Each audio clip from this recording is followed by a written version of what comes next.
Nah, terima kasih atas kesempatan yang diberikan. Perkenalkan, nama saya Yunita Takapaha dari kelas 4 MB5.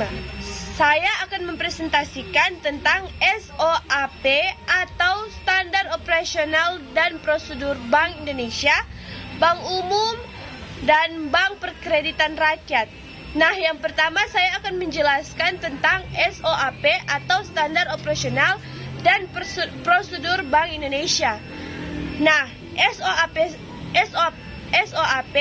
atau Standar Operasional dan Prosedur Bank Indonesia adalah suatu rangkaian aturan atau panduan yang telah ditetapkan oleh Bank Indonesia sendiri untuk mengatur kegiatan operasional bank.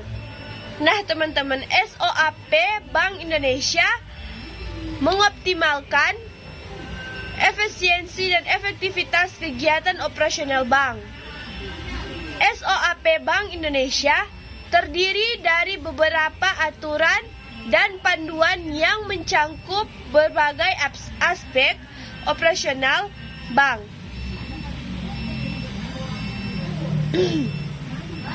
Seperti pengelolaan risiko, tata kelola perusahaan, kepatuhan hukum, serta pengendalian dan pemantauan operasional bank.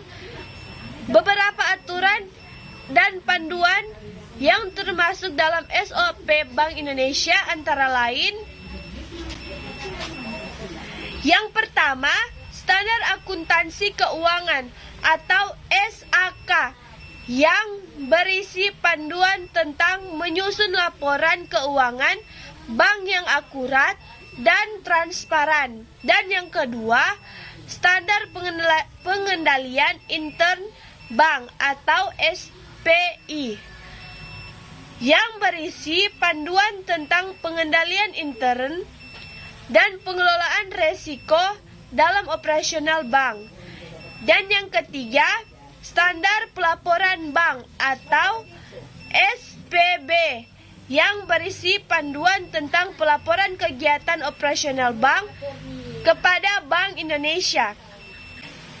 Dan yang terakhir, Standar Tata Kelola Bank atau STBK yang berisi panduan tentang tata kelola perusahaan dan penerapan prinsip tata kelola yang baik dalam operasional bank. Selain itu, SOAP Bank Indonesia sendiri mencangkup aturan dan panduan terkait dengan aspek lain seperti sistem pembayaran, pengelolaan likuiditas, pengawasan, dan pemeriksaan bank, dan masih banyak lagi. SOAP Bank Indonesia menjadi acuan bagi bank-bank Indonesia dalam menjalankan kegiatan operasionalnya.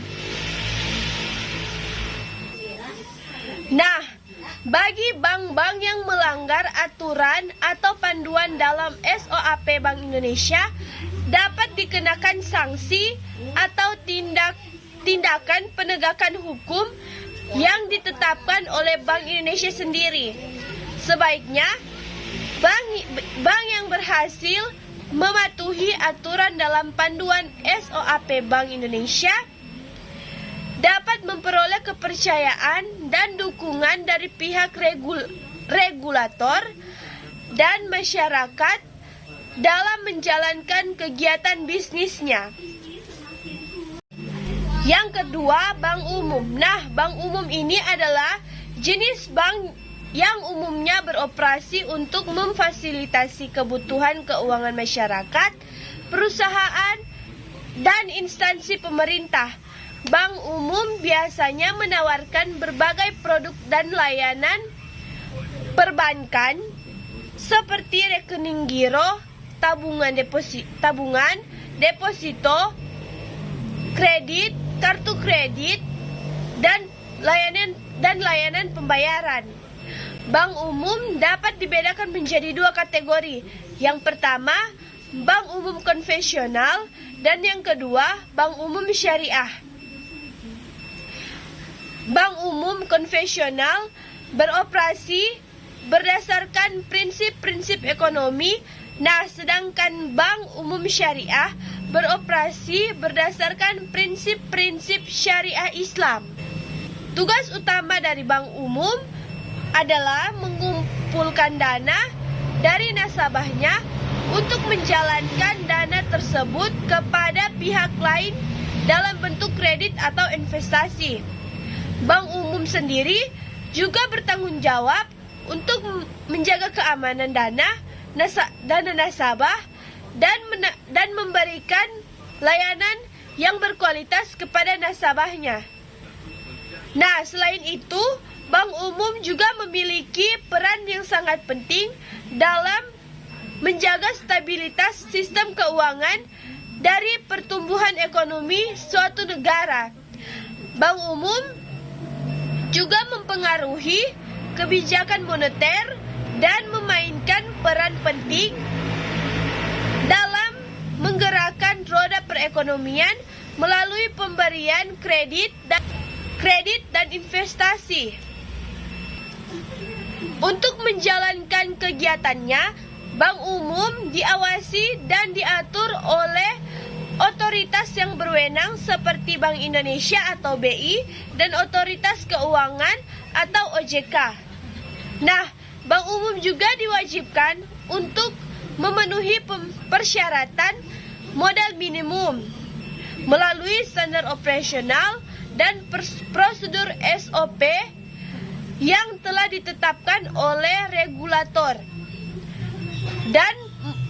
dan melaporkan kegiatan operasionalnya secara berkala kepada regulator. Yang ketiga atau yang terakhir, Bank Perkreditan Rakyat atau BPR. Nah, Bank Perkreditan Rakyat atau BPR ini adalah jenis bank yang beroperasi dengan fokus pada pemberian kredit kepada masyarakat kecil dan menengah. BPR biasanya memiliki kecenderungan untuk beroperasi di wilayah pedesaan atau perekonomian kecil yang sulit dijangkau oleh bank besar. BPR bertujuan untuk memfasilitasi kebutuhan keuangan masyarakat dengan memberikan kredit yang lebih mudah diakses dan persyaratan yang lebih ringan dibandingkan bank besar. Produk kredit yang ditawarkan oleh BPR sendiri biasanya berupa kredit produktif, kredit usaha mikro, kredit pertanian, kredit perumahan, dan kredit konsumsi. Selain memberikan kredit, BPR juga menawarkan berbagai produk dan layanan perbankan seperti rekening giro, tabungan, deposito, dan layanan pembayaran. Nah, BPR juga berperan sebagai